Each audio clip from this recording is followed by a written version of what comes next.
Welcome to the Kaizen Gal Podcast. This is your host, MC. The Kaizen Gal is a podcast about continuous improvement, building the habits to make the most out of what you already have and scale your progress in a sustainable way. Some people say, don't work harder, work smarter. Well, I believe that we can do both if we balance our time, energy, and drive well. On to today's episode.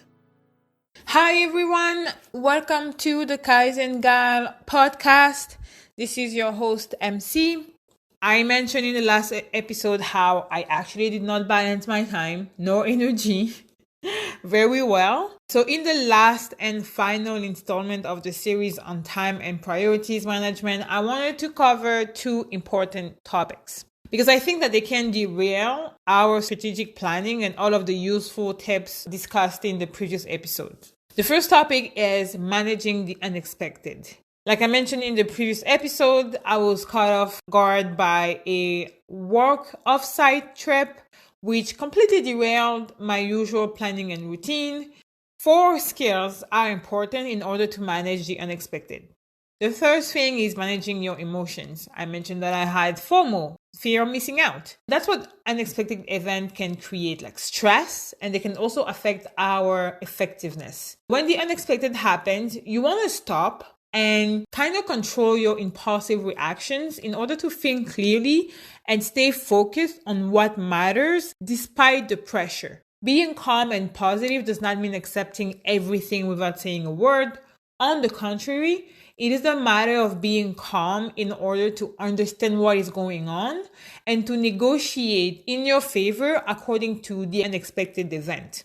The second thing is adapting. Adaptability is really key because it means that you are able to demonstrate an open and flexible attitude in changing situations. It's about developing the ability to bounce back from changes and to be flexible. Shifting priorities, unexpected turnarounds, multiple demands are and will always be part of our reality. So we have the power to decide with what attitude we are going to face them. The third skill is being optimistic, because our perspective is our own. So it is also up to us to decide how we want to approach each unexpected event. Every situation that arises, unexpected consequences, challenges, the level of effort required to achieve our desired goals or results, or the effort and work that we have done. Because you don't want to look down on yourself, you don't want to be overly sensitive to criticism. So taking everything with a grain of salt, the grain of salt of your perspective is very, very key. The fourth skill is knowing how to say no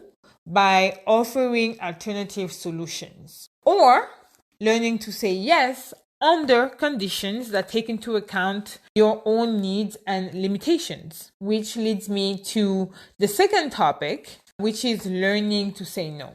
In the previous episode, I mentioned how I could have just said no to the offsite event. Some of my colleagues said no because the event was announced on too short notice for them to plan adequately considering family and stuff. And they offered other ways for them to participate. So it was possible for me to do the same thing, but FOMO prevented me from doing it. When it is absolutely impossible for us to respond favorably to a request, there are a few rules that I kind of go by when I am refusing the request. The first rule is trying to be positive and focus on what I can do for the person who requested something from me, while minimizing listing what I cannot do. So it's not about what I cannot do, it's about what I can do for you and the conditions under which I can do it, the timeline under which I can do it as well. Something that you can do is give the reasons that prevent you from actually granting their request. Maybe you have limitations with time or resources. Same thing with potential constraints, existing regulations, or if it's at work, maybe you have procedures in place that you have to abide by. Considering these reasons, use them to suggest an alternative solution to the problem that the person may be facing. The third rule would be to aim for a win-win agreement, to find a solution that's acceptable for both parties, for you and for the person who requested something from you. Because in a win-win negotiation, there are three different things. You know what you want, because you've been doing some introspection, you know what you want to allocate your time and resources, energy towards, and you know what the other person wants. So that other person, they want something from you, so they also do have to listen to what you have to say. They cannot just expect you to say yes and go on to it. They have to listen to your reasons. They have to listen to your limitation and constraint and all of that. That person in a win-win agreement has to understand that you can give them maybe totally part of what they want under your conditions, so that you as a person, you have a way to get closer to your own goals by actually serving someone else. But that person has to agree. So it's an exchange. I am contributing to whatever you want to accomplish, and through that, I am also contributing to my own goals. The fourth and last rule is sometimes it happens that the person who's making a request has the means or the resources to satisfy the request themselves. They just don't realize it.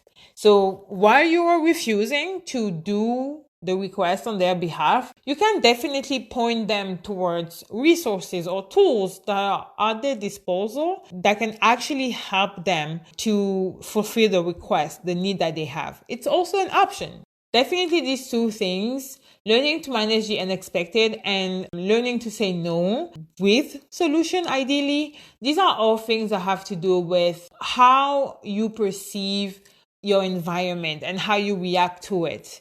Are you always going to say yes? Are you always going to say no? I'm saying you have to learn to say no, but it doesn't mean that you have to say no every single time. It doesn't mean that you have to be mean to people. Like, I don't have time to do whatever you're asking of me. It's not serving me, so I'm not doing it. No, sometimes it might be serving the relationship you have with the person, but you as the individual making the choice to help that person, managing the unexpected, learning to say no. You as an individual have to be clear that in this situation where I'm saying yes to help that person, I know that I'm not going to gain anything material from it. I'm not going to gain anything financial from it, but it is going to contribute to enrich my relationship with that person. So it doesn't have to be something that's tangible, but it has to be something that is of value to you. When you manage the unexpected, you have to anchor yourself of the things that have the most value for you in order to make the best decision in the situation that you are in. That's why I mentioned in one of the first scales when it was managing the unexpected to manage your emotions, because you want to remain clear-headed and stay focused despite the pressure. Again, unexpected event, but pressure can also be an unexpected request from someone and you having to manage that. So it's very, very key to take that into account. It's like, how do you manage or respond to changes in your environment, whether it be events, people changing, context changing? That's it for me today. I hope you found that episode helpful and insightful. If you have questions or topic you'd like me to address, email me at the email address in the description box. And last but not least, leave your 5-star review anywhere you are listening. It really encourages me. I wish you, wherever you are, to be well, and I will talk to you next time.